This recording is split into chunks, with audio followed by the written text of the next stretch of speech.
Well, welcome to the latest edition of Trojans Football Talk. I'm your host, Tom Vartanian. Today's show brought to you by AmeriQ Credit Union, for every day, for everything. Located next to Little Caesars at 3944 Route 281 in Cortland.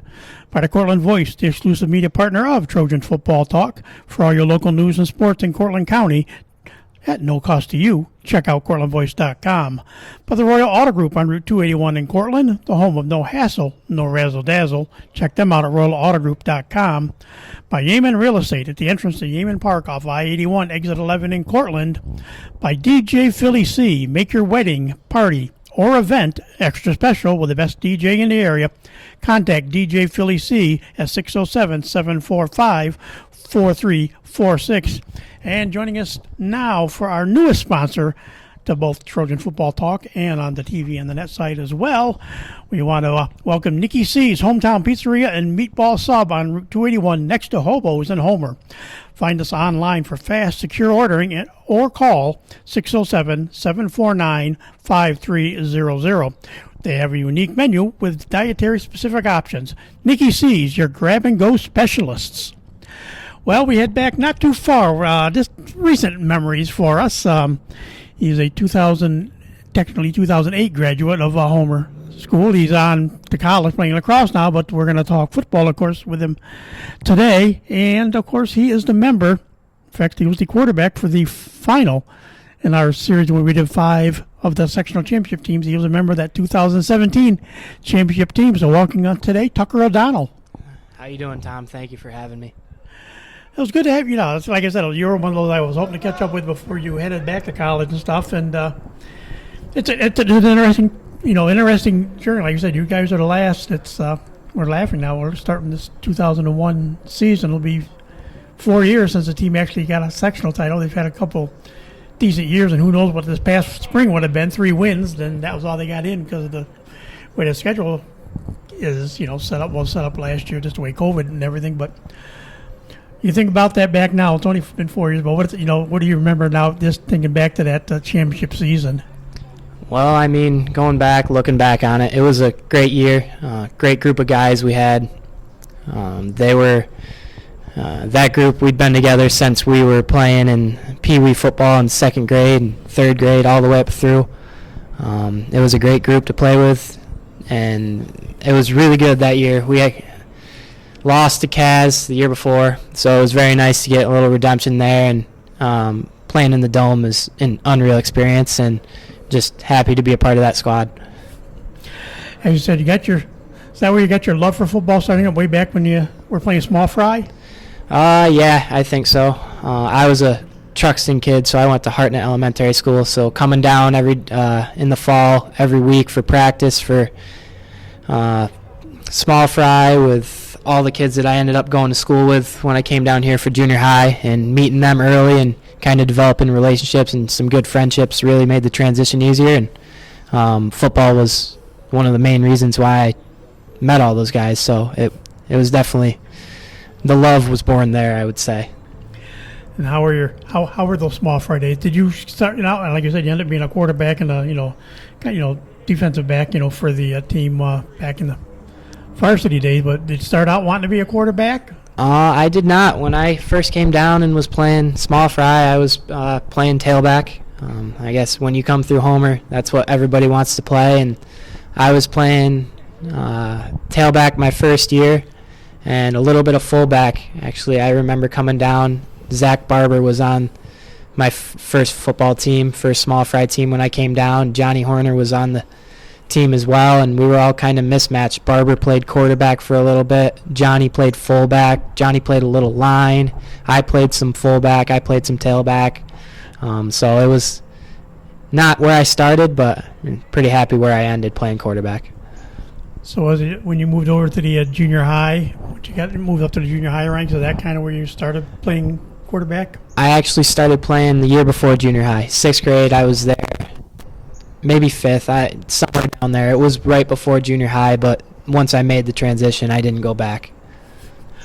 What was it like when you made the transition up to the junior high team and everything? What was that transition like? Like you said, starting. Well, you start back actually in small fry anymore. You start learning the Homer way, but then you got Coach Ferrito and guys like Dustin Morris was hanging around and guys like that. What was it like getting that real introduction into what Homer football would be like at that junior high level? Well, it was pretty nerve-wracking. Like I said before, I was a Truxton kid, so when I came over 7th grade junior high, it was my first year at school and starting right in with football. And like I said, I was very fortunate to know a lot of the guys, but that made the transition easier. But same thing, you come in as a 7th grader, a new guy on the roster, and the 8th graders are there. They kind of know what's going on, and you look up to them and kind of watch how they go about it. And it's not too hard to figure out what's expected of you. And once you figure that out, you're good to go. Who were some of the guys as you were coming up, that you looked up to, like on the varsity team, who I'd like to be like this guy maybe down the road someday? Well, when I was growing up, I mean, there was the guys right in front of me, like Matt Guerrera, Jacob Rivers, just watching the way they played and playing against them in the small fry and then playing with them in junior high and actually playing with them in junior high. I was fortunate enough to play up on the 8th grade team in 7th grade, so it was kind of neat to know everybody and watch how they carried themselves, and it was good. But looking farther ahead, Drew Cottrell was another one that just played a lot like me, didn't do anything flashy, just kind of got the job done, and he was one I looked at. There's a few others, but like I said, those days were a long time ago, and you remember watching them out on the field, and those names slip you, but the memories don't, and watching them don't. So, and of course, then really one full JV season, 2014 was your full JV season. 2015 was you were kind of on the JV team, but also you were on call for the varsity, because even though you are on the varsity roster for the 2015 team, it was kind of the necessity because of Garrett Lewis got hurt, and so you kind of were like on standby if they thought they needed that that backup quarterback. A lot of times you were a guy. What was it like making that transition? All of a sudden, you've been on the JV team, but also at the same time you're kind of like maybe you could see varsity time at the same time. That was unexpected. Well, is a good way to describe it, I think. I remember watching. It was against Cortland, and I remember the Garrett getting his injury, and it was an unfortunate play, an unfortunate event. And the next day, we had our game against Cortland for the JVs, and we went and we played. And after the game, Coach called myself and the other 2 sophomores that got moved up that year, Johnny Horner and Vinny Basile. Coach Schneider called us in to talk to him, and Coach P was in there, and he let us know that Vinny and Johnny were going to go up permanently, and I was going to be doing double duty, for lack of a better word. So it was definitely nerve-wracking at first, but like I said, playing with those older guys, the juniors of the time, the year before on JV, and knowing them, and then the seniors were great. They welcomed me and welcomed us right in, and definitely made it easier. I'd be down there for 2 days a week, and I'd be with the JVs the other 2 days, and it was definitely an odd year, but it was a good experience, and I think that prepared me for when I went up to varsity full-time. I think if anybody of the three of you came up, I think Vinny was the one that came up kicking and screaming the most about coming up as a sophomore to the varsity. Johnny took it in stride pretty much. I know you, like you said, you went where it was needed, but I always remember Vinny wasn't overly excited at the time to go up and be a varsity player right there as a sophomore, but he kind of settled in pretty well the next few years. Yeah, he did. I think he was ready to go up, and he had a great year that year, and it helped him out for the next year, and he was the anchor on our O-line for the 2 years after that. But I think one thing that would have been pretty neat was having our year on JV. That year we went undefeated on the JV squad, and we played basically the same schedule as the varsity with the exception of a game or two. So we were kind of excited to see that was going to be our shot in 2 years. And I mean, in the long run, it worked out because we all did figure it out by senior year, and we were all together for senior year. But the shot on JV, I think, would have been pretty neat too.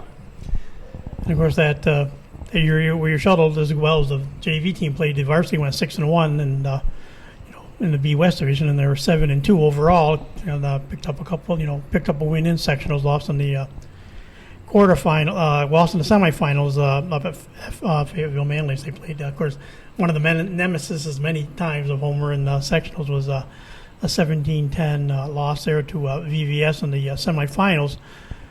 But it also kind of, like you say, gave you that stage to kind of get an idea what it was like. I mean, the team had won in 2014, and we're looking to get back to that sectional title, another sectional title shot. So I mean, it was a good, experience for you to get a feel for what the playoffs were like already.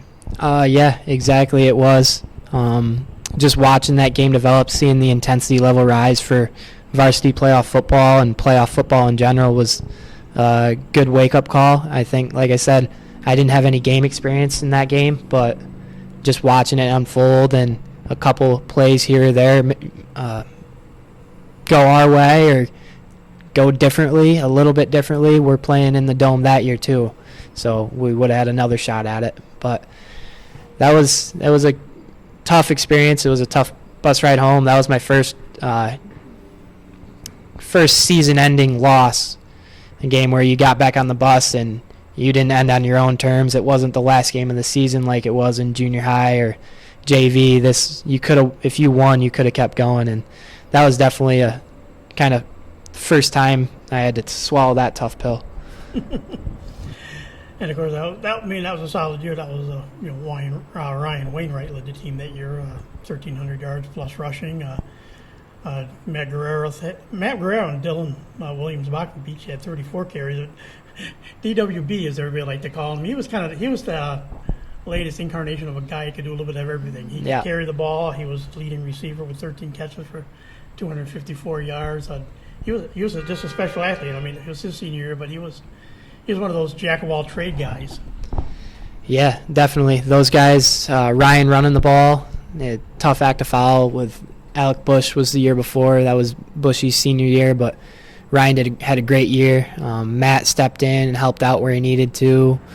Dylan Williams-Bachman, like you said, Swiss Army knife for us that year, and everybody top to bottom. It was a good year. It was a good experience here for me. And that 2015 teams, we said it was again one of those years where it's been funny. The title run years is when there was a lot more depth on the offensive line. And of course, it was a good group. And when you look back, especially the seniors that were on that offensive line that year, Andrew McMasters, Dylan Hotchkiss, who did play a little fullback on occasion as well when he wasn't up on the line. Mark Suits was a senior that year. Bryson Howell was another senior. Ryan Parker, Matt Fox, Matt Brown, Luke Miller, and Zach Clark were all offensive linemen. So I mean, there was a lot of some holes to fill in that next year. Like you say, Vinny was one of those that got that little extra experience as a sophomore to be one of those next in line.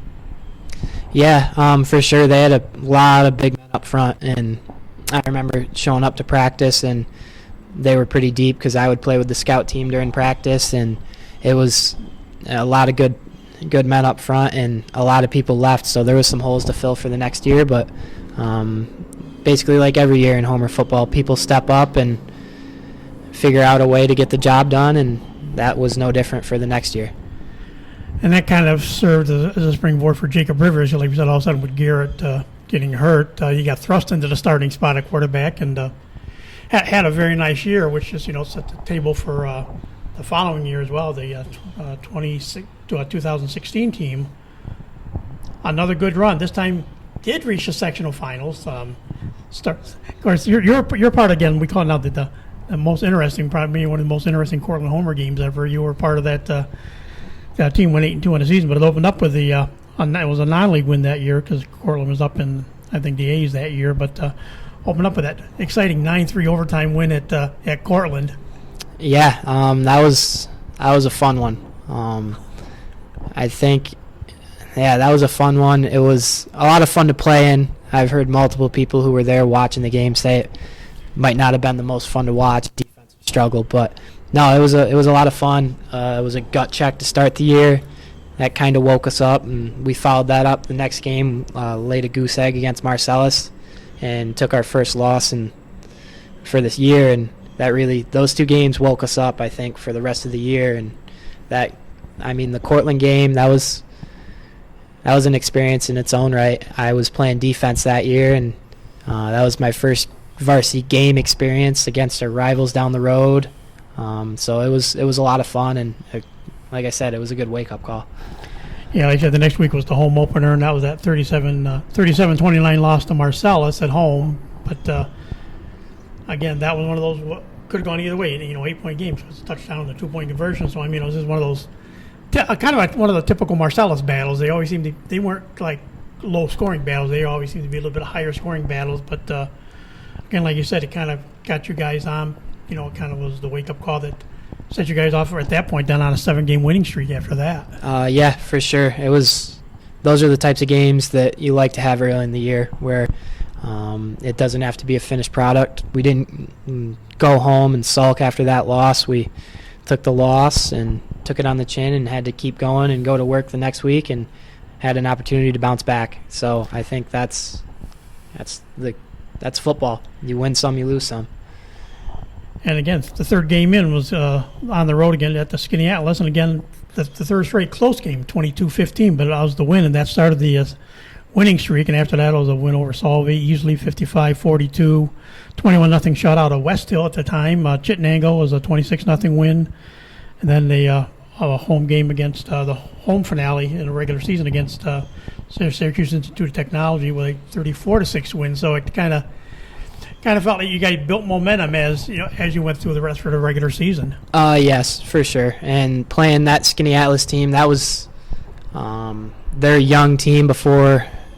I believe most of those guys were still there the year they won the state championship in 2018, the next year. So that was their kind of young year, and they were a young, talented team. And like I said, rebounding after you took some licks, it really kind of woke us up and knew that we weren't going to be able to run through every team like we had in previous years, but we knew we were good enough to win every game we stepped on the field, so it just kind of set the tone for the rest of the year. Of course, then the first round of sectionals, again, another one of those tough teams, became one of those first-round opponents quite often. It was Oneida, and you guys come away with a 6-0 win against Oneida. Yep, that one was another one. That one was freezing. That was at home, 6-0. It was, like I said, that was a slugfest. I don't know if that was the one where we had a goal line stand. I know one of the playoff games we had a big goal line stand to start the second half, and that kind of swung the game for us. But no, that was my first playoff experience at any level. Or the football level. That was my first game playoff experience. So it was, like I said, it was a fun one to be a part of, and those are ones where you hold your breath until the final whistle blows. And it was the same way the next week. It was back to Fayetteville Manly for the semifinal round, but a team that happened to have a very good quarterback and a very good solid team that year, Mexico, a 31-22 win in the semifinals. Yes, I remember that one as well. Mexico was really good that year, and not too many people took us to win that game. They had a very talented quarterback.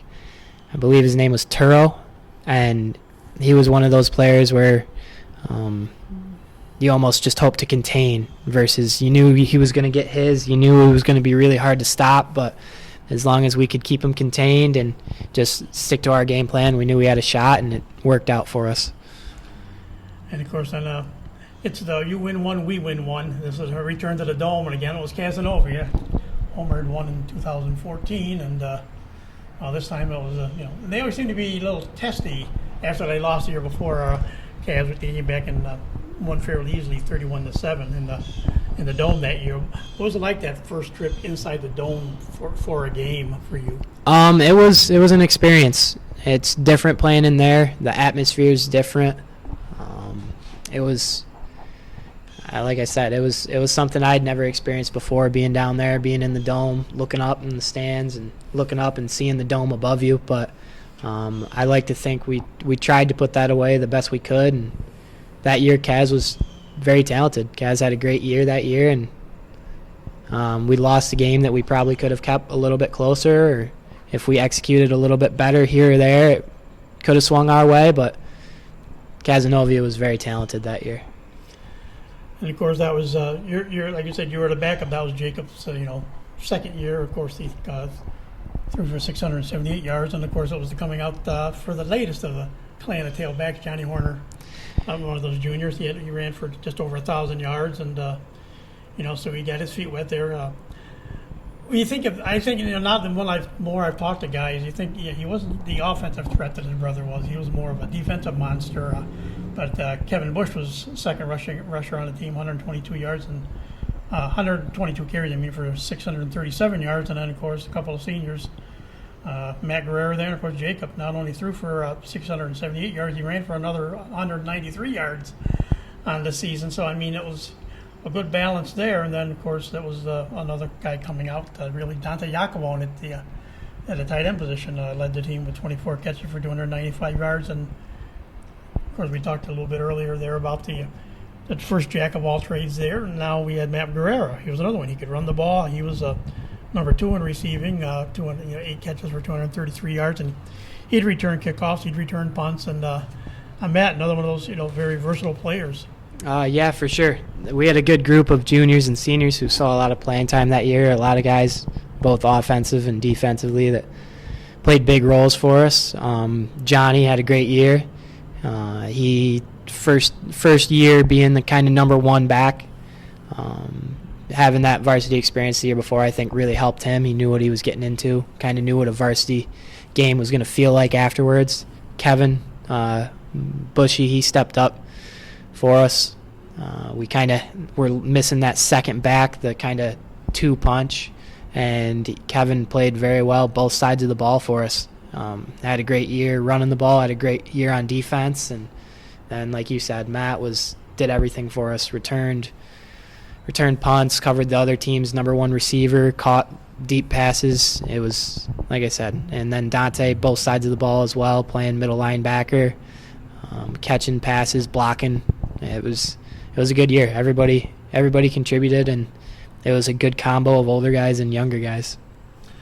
And this was a mix again on the line. One guy, he ended up becoming a lineman out of necessity more than anything. But Cody Johnson did play a little bit of tight end, but Cody became one of the bases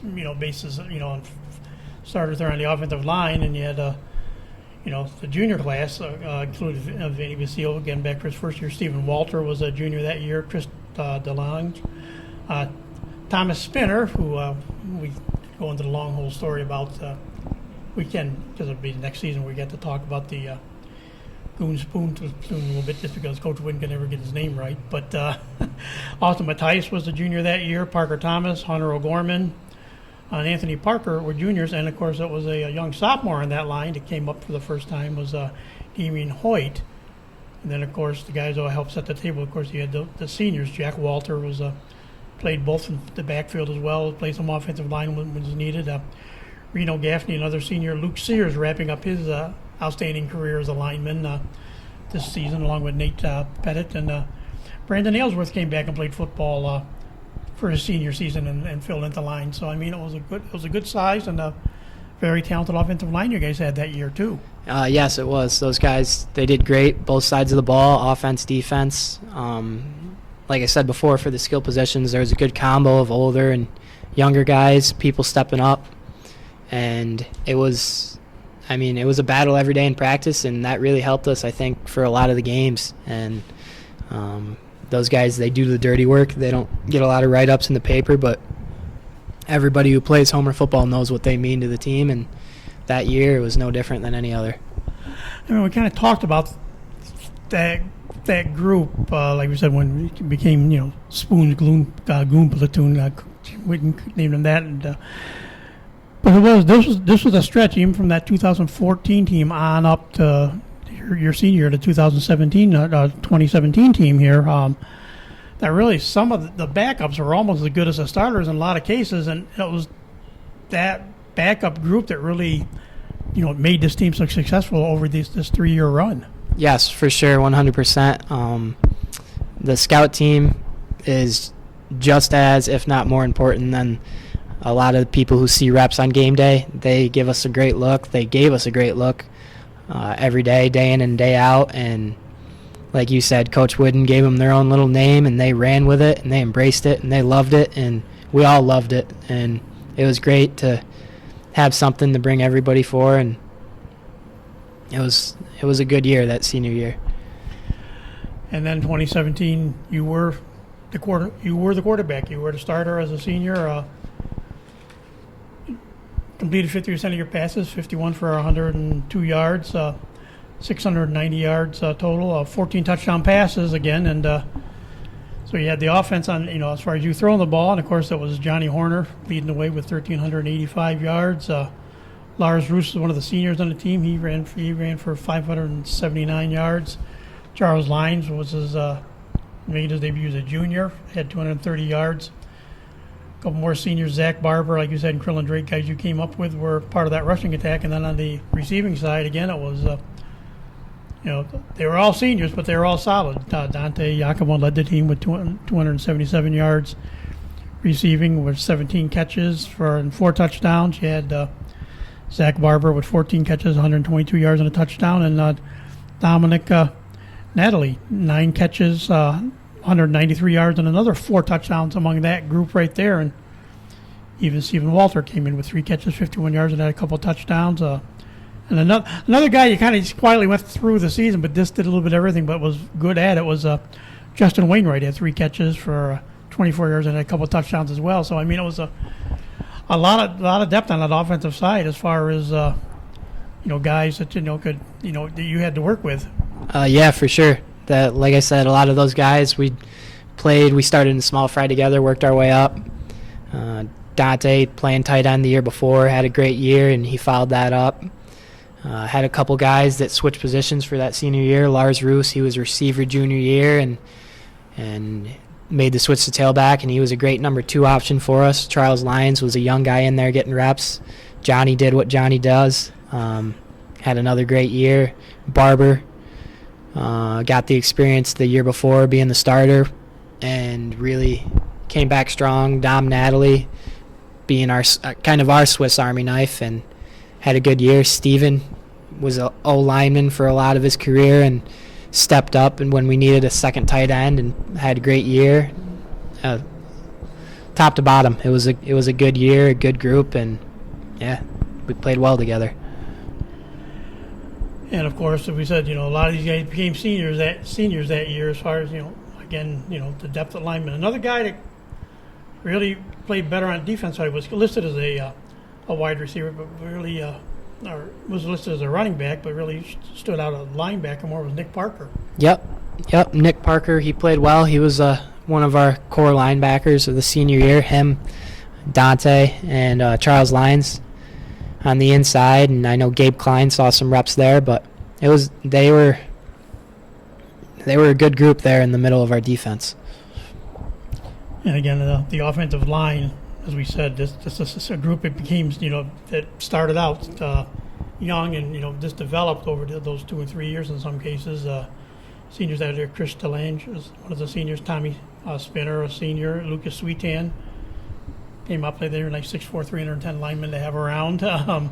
Parker Thomas was a senior, Hunter O'Gorman, Vinny was a senior, Basile, Austin Matthijs, Anthony Parker were all seniors. Of course, you throw Dante in there as the blocker so often if you need him from the tight end position. Damian Hoyt was back his second year he was a junior. Troy Gardner, Lane Quayle, who developed as well, and Chase Kiner was one of the juniors. Those were the lines this year, and Chase went on to have a nice career, as well, starting with that junior season. Yes, he did. Chase came up, I believe, as a sophomore and saw some reps here and there, and then junior year was kind of thrust into a full-time role. Him and Damian were the young guys up there on the line, and they did well. Anthony Parker stepped into the center role, and he did very well. Austin Matthijs and Vinny Basile on one side of the line, that was a brick wall. Not too many people got through it. It was good having them, and then, like you said, the depth was there. Guys had experience. A lot of the other seniors, Tommy, Parker, Chris Delage, they all had experience, and it was a good group up front once again. And this was a great run. 10-1. 6-0, went rolled through the division, and it was funny. It started out like as far as the league season went, it started out quite easily, 35-12 over at Marcellus, and of course you never lost a home court jug game, which was nice, 59-0 over Cortland that year at the home opener, and a 52-8 win over Salve, 40-0 over West Hill. Then in homecoming, it was a home game against Chittenden, 35-14 win there. And then a trip up to the old Corcoran Field there to play Syracuse Institute of Technology and close out their league part of the season with a 27-6 win. That was a game where it didn't start well, but you guys really kind of, after halftime, really kind of took off. Oh, yeah, for sure. That game, Saturday morning game, we played every other game on Friday nights all the way through. That could have been one reason, but like I said, at that point in the season, you kind of do what you need to do to get the win, and we figured it out as the game went on and found ways to make plays and really had a great second half to put them away and come out of league play unscathed. Of course, the last game of the regular season was a non-league game because they actually, I think this year they went back down to C and made a deep run in the sectional as well. But a home win over Skinny Atlas, 28-21. Yep. That was the closest game of the regular season. Yeah, it was. They were very talented that year. Like I said, I'm pretty sure that was the year they went on to win states in Class C. They had a good squad. They were young, but like I said, that was a dogfight right till the end. That was a game, I believe, Johnny Horner had to go down and had to sit out a few plays in the fourth quarter, and Charles Lyons really stepped in and came in and really helped us run out the clock for there at the end of the game. And then, of course, I led the sectionals, and once again, there wasn't really the first two rounds of sectionals weren't really that close. It was a rematch with Mexico in the quarterfinals. You guys won that game easily, 42-18 at home. And then it was a trip to Chittenden, this time to face a VVS, and it was a 34-0 win. So, but you just kept feeling that momentum was there, because of how good you guys have been playing. That it was easy. It was good to get those two rounds and get set up the rematch again with Kaz. Yeah, I think for sure. We came into those two rounds very prepared. We had a goal in mind, and everybody knew it on the roster. All our coaching staff knew it. And we had a good game plan. We knew what we had to do, and we went out and executed and kind of took care of business in the first two rounds. And then the championship rolled around, and same thing. We, familiar opponent, kind of knew what we had to do and just went out and did it. What do you remember from that second trip to the Dome there? Like you said, it was a final against Cazenovia, and this time you guys, it was a tight game, like I said, but you guys come out on top 28-20 in the end. I remember showing up, and it was a lot different than the previous year. We were relaxed. A lot of the guys had been there. Relaxed is a bad word, but we were more comfortable than we were the previous year. We knew the Cazenovia team from playing them on JV. We actually played them when my sophomore year. We played them, and I remember talking to their quarterback afterwards, and they had no sophomores moved up. We had no sophomores moved up, so we thought that might be a kind of a rematch 2 years down the road, and it ended up being that way. But it was a great game. We kind of punched them in the mouth early, got a good lead, comfortable league, and that the fourth quarter shows that high school football, you can't really ever be comfortable with anything. So, and then of course it was on to the regionals where one of the few one place, at least when Section 4 hosts, that has not been a good place. The opponent, of course, a very tough Shenango Forks team. Again, they had that one little hiccup for a little bit there. The one year the 2014 team got to play as the home team up at CNS against Maine Endwell, but the first sectional team in 2005 faced Shenango Forks, and again it was your guys, down again at Union Endicott at Ty Cobb Stadium, an interesting stadium, like you say, all stands on one side, just a historic place as far as venues, and UE, of course, has always had many years had a storied football program, but a tough 28-9 loss there in the regionals. Yeah, that was a tough way to end it, tough way to go out. They were a very solid team that year. We went into that game without Johnny Horner, and he was a big part of our team on both sides of the ball, all three sides of the ball if you count special teams. So full strength, it would have been a nice shot to have at them if we were full strength. But we went out there, everybody played their hearts out, and there wasn't. At the end of the game, we lost to a football team that played a little bit better than us that day, and nobody had anything to hang their heads about. I know I talked to the guys from that 2005 team. I talked to a few of them now, Dustin and Angelo Catalano and a bunch of different guys on that team, and they won't say they were complacent, but they kind of had an early turnover in the second half, and it kind of led to the Shenango Forks steamrolling in that 2014 finale for the team against Forks. But he said Angelo kind of brought it out, and I've asked guys ever since that about that. The win over Cavs was like that was the big goal. We won our sectional title. We beat Cavs, and so yes, it was nice. This was an extra. He said, that's like they didn't try, but it's like, well, we got our sectional title. That's a big thing. They kind of played out the, but played hard, but just we're not with it for that regional game. You kind of, like I say, obviously, like you said, yeah, Johnny was out. I remember talking to Johnny on the sidelines a lot of that game. He was dying. He couldn't be out there playing. And I'm trying to think, was it Justin? I think it was Wainwright got dinged up too. I think during the game or something too. Oh, Lars Roos, I believe, at tailback, too. And then Charles Lyons took over as our only tailback for that game, and he was getting beat both sides of the ball. He was getting blocked by 250-pound linemen on defense at middle linebacker, and then he was switching around and getting tackled by 250-pound linemen while he was running the ball. So he was beat up. I believe Dominic Natalie also took some carries at tailback that game. But yeah, the complacency, I could see that. Maybe it was a little bit of that. But like I said, they were a good team that year. We all had bigger goals. We were excited we got the shot at the sectional championship. We were excited we took care of business there. But I think a lot of us were looking for, kind of had bigger things in mind that year. But like I said, we ran into a good team that day, and they played better than us on that day. So did that one seem different? Like I said, during that 2014 run, they did get knocked. They did suffer a loss in the middle of the season, I think it was, and so that kind of put them on their streak. So it wasn't, they had a loss when they lost in that regional game, but you guys were and for the most way, other than Kaz and Skinny Atlas games, you weren't really challenged all year, and you were undefeated at that point. Did that make that game just a little bit more intense from the fact that I think you guys were one of the top-ranked teams in the state at that time? I think Forest might have been number one just because of the fact that they were so good for many years, but you were one of the top-ranked teams in the state back, I think, at that time. Was that a little? Did it feel any added pressure that you hadn't lost all year yet? I don't really think so.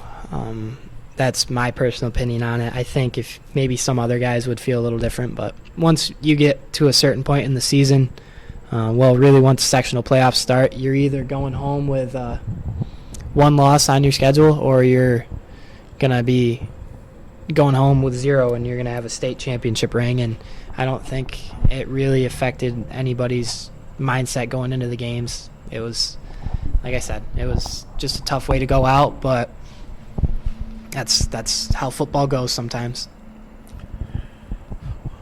One thing I always remember, watching when you played, it was fun. It always seemed to be, every year would be different for me. 20 years of covering the football team so far altogether, and you always get to be a guy or two.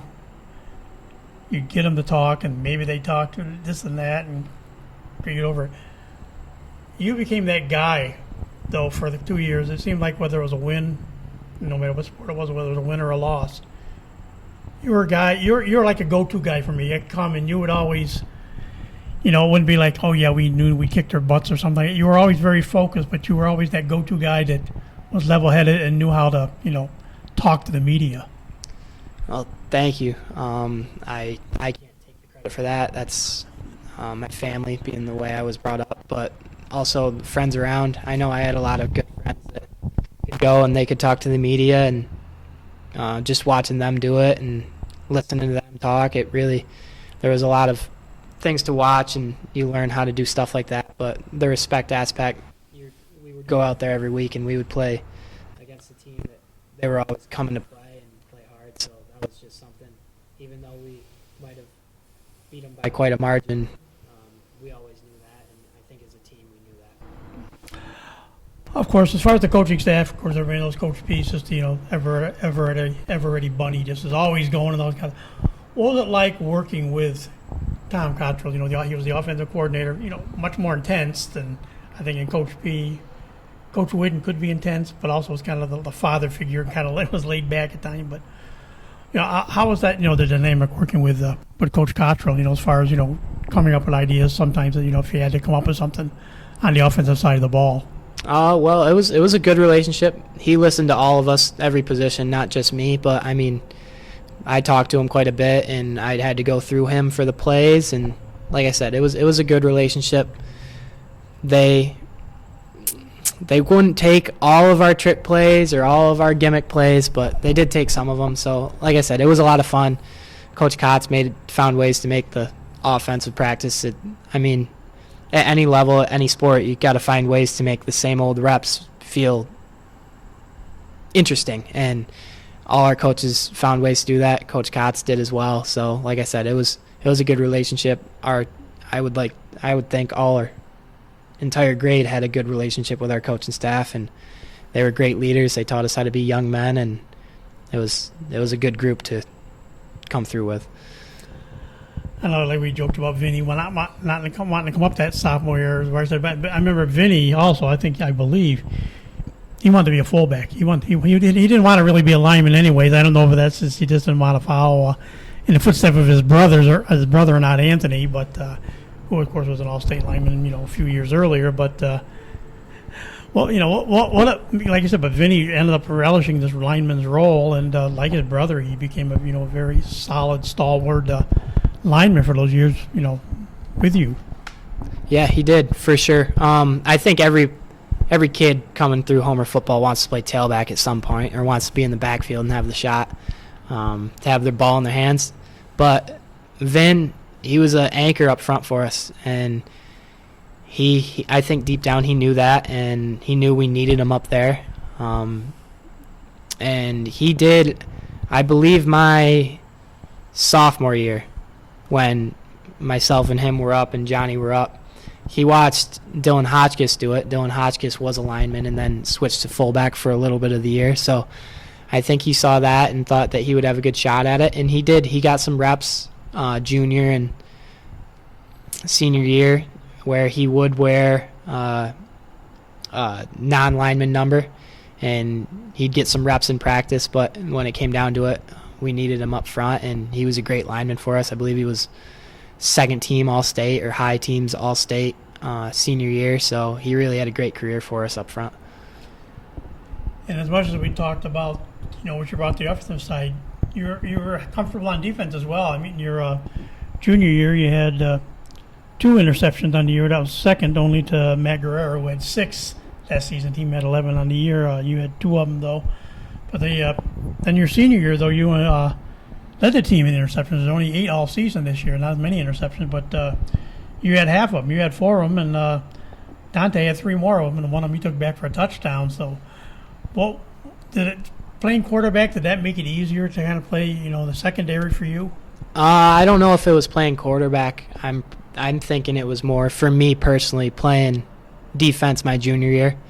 With Jacob at quarterback, I was playing defense every snap, and out there and just kind of learning other teams' offenses and paying attention in practice. Our coaches did a great job preparing us every year I was playing, and I would just, like I said, it's when you know where you're supposed to be before the other team does, it kind of comes natural and made it a little bit easier. But I think that was definitely getting experience my junior year back there helped quite a bit. And having great corners too. Lars my senior year, Justin my senior year. Dante would cover quite a bit. Johnny covered quite a bit. So having those guys and being a free safety, it made my job easy. Just kind of follow the quarterback's eyes and make sure nobody got behind me. So you played more, like you played that free safety spot more. I know a couple of guys I've talked to did end up at free safety, but also played some cornerback, and they actually said they liked cornerback better because they liked, even though it was a little more stressful, you couldn't just sit back and watch everything in front of you and watch the quarterback and you do free safety, but just like that one-on-one challenge as a cornerback, was that something you would have relished trying to do more, or were you content being back as a free safety? I mean, I got out there and covered a little bit as well, but I enjoyed being over the top, kind of watching everything develop and not have to have a little less responsibility from the first 2 seconds the ball was snapped, and be able to kind of read the play and kind of react to the play.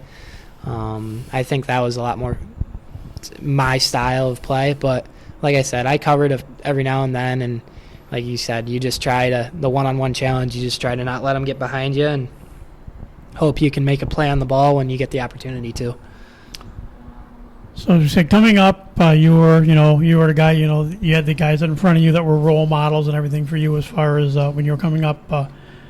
As you came up, you were one of those guys, and just everybody's talked about, your leadership you brought and different things you've brought to the program over the years.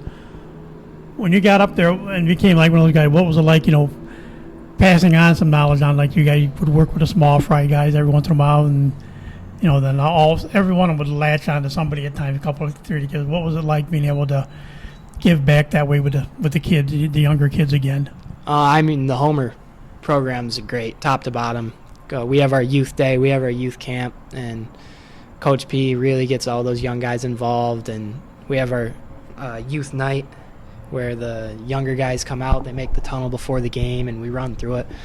It's pretty surreal. You're that little kid, and then you grow up and you play and you go through it, and at the end you just try to give a little bit back, try to give a little bit of advice where someone might listen here or there. But I mean, you have kids that look up to you, and it might seem weird in a small town that have someone look up to you like that, but that's kind of the way the Homer is. And I think everybody on our roster, my senior, my junior, even my sophomore year, we just try to carry ourselves as good young men and kind of be role models for the younger kids who are always watching. A couple guys I've talked to, nothing meant more to them. And you said that, practice on Thursday, you get your uniform, you have that, go through the jet practice that night, just easy, easy practice before the game day. But they said then you'd have that uniform. You could wear that top all around town the rest of Thursday night, and then wear it all the way around school all day on Friday and stuff. What did that mean to you to be able to, put on the uniform like that and, have that for the couple nights? It's a special thing. You wear those blue and white jerseys all around home, all around high school the next day, all around your classes, and you see everybody wearing them, and you see everybody kind of wishing you good luck. It's a special thing. It's neat. The team dinner's Thursday, and that's another team bonding thing. That's what made our team so tight, and that's one of the reasons why I think we have great success. But yeah, that jersey, it's special once you put it on, and you wear it all Friday. You take it off when you're putting your pads on, and you put it back on, and you're in a different mode. So yeah, it's definitely a surreal experience wearing it. And like you say, the community, they're there on Friday nights. They're at the Butts Field, or it's one of the communities that travels well. Most of the road games. A lot of times, I think there's more Homer fans at the road games than there are, the hometown fans at some of the games. And then, of course, when you get to the postseason, even more and more people show up. What is it about, the community, that energy you guys get to feed off, having the community get behind you like they do? Like I said before, at the small town feel, there's something special about it. Friday nights here, a lot of places by about 6 o'clock are winding down because there's not too many people in them. They're all coming to the stands and coming to watch, and by 7 o'clock those stands are packed, and everybody's loud, they're crazy while we're walking out, and it's a lot of fun. It's a really good experience every week.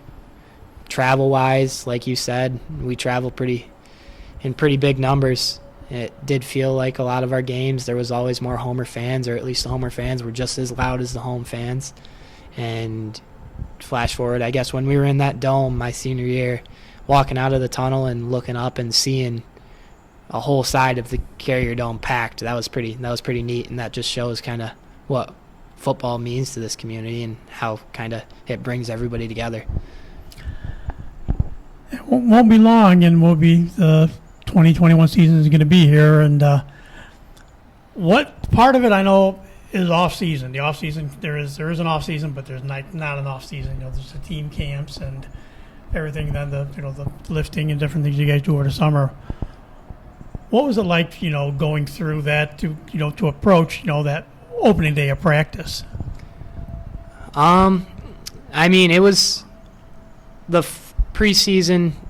Once that kicks in, you kind of summer's over. Really, you go to work. We have 2-a-days every day, 9 to noon, and then 2 to 5, and they make long days. But it's good work that we put in and that the team puts in there. And when you show up for that, like I said, your summer's over, but it's time to go to work. And the work you put in there is where it pays off in the long run. So that's pretty much what it is.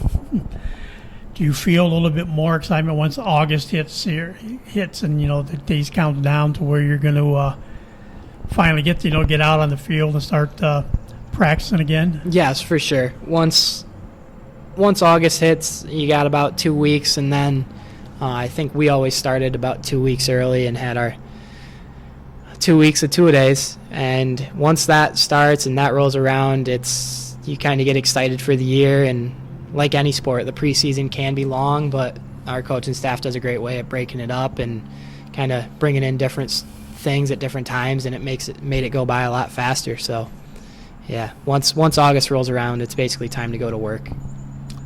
And of course, there's 2 highlights in the preseason. One comes not long after the first day of hitting comes around, but it's usually that following Tuesdays. It's a Watermelon Bowl, and that's the coaches divided teams up. I know it's a chance for guys trying to make the team, get one last look at stuff for, guys that are your second year, well, yeah, I've got my position kind of, I'm set. How serious do you take that Watermelon Bowl game too, as far as prepping for the regular season? It was pretty serious from what I remember. There's a little bit of smack talk, good friendly smack talk, but you're trying to get seen. Some of the younger guys, it's younger being the juniors, or it's their first opportunity to kind of show what they can do up there on the varsity level. And like I said, it's an intense, the way they run it, the way coach runs it and has run it forever. It's an intense day. It's a fun day, but it's a good opportunity to show what you have and show what you got. So as far as we get to the closer to the season, and that week before is the scrimmage. A lot of teams still just do a single team scrimmage with somebody.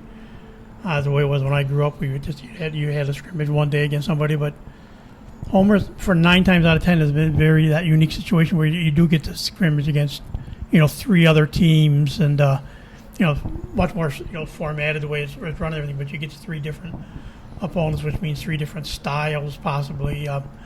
What do you remember? What was the good some highlights of that working that scrimmage and being able to really that last prep before you start game prep for game 1.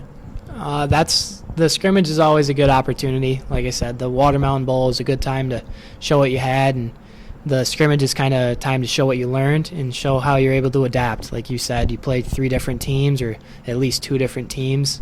You might play defense against all 3 of them. You might not, but all 3 of them could run a different offense, and we're playing our base D for a lot of that scrimmage. So it's a good opportunity to see how you can adjust, see what you've learned, and kind of see how you react to different situations from different players and different teams. So the scrimmage, playing multiple teams throughout the scrimmage is definitely I'd say it's an advantage. You get to see multiple looks, and you get to see multiple different players. You might have a receiver or a running back on one team that's 6'2", 200 pounds, and then you might have a receiver who's just a bulldozer, and then you might have a running back on the next team that is a 5'7", 160 little quick guy who is just as hard, if not harder, to tackle because you can't get your hands on it. So it's definitely a good opportunity to see different people, different looks, and show what you learned.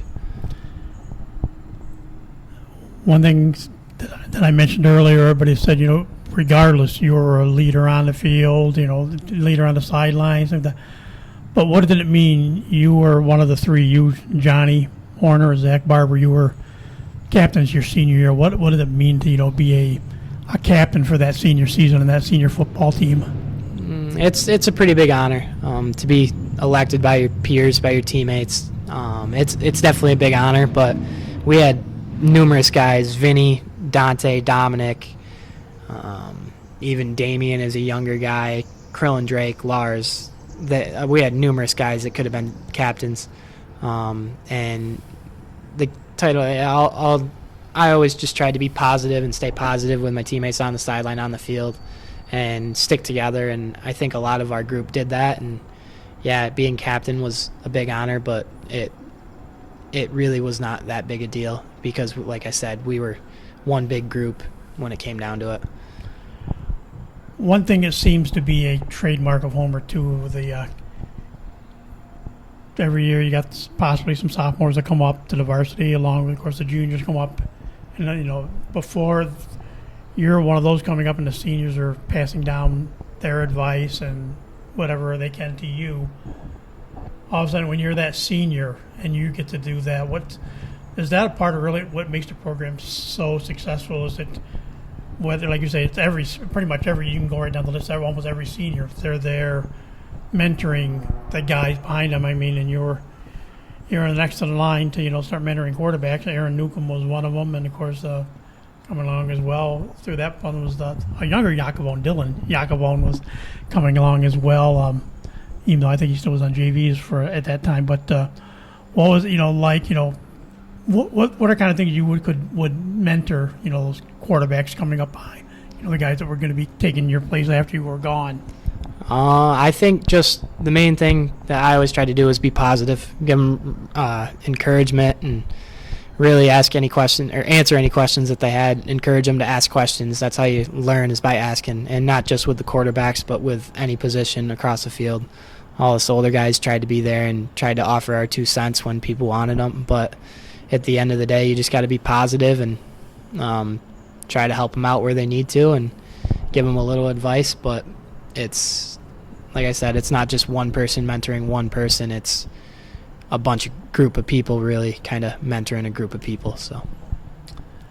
And a final question, like I said, you're off to college, you're playing lacrosse, of course, but in the fall now, does it still kind of feel different when Friday night rolls around and you're not heading out to play a football game on a Friday night under the lights? Friday nights, yes. My first year off to school, it was definitely hard. Since then, it's gotten a little bit, I won't call it easier, more, I guess, used to it.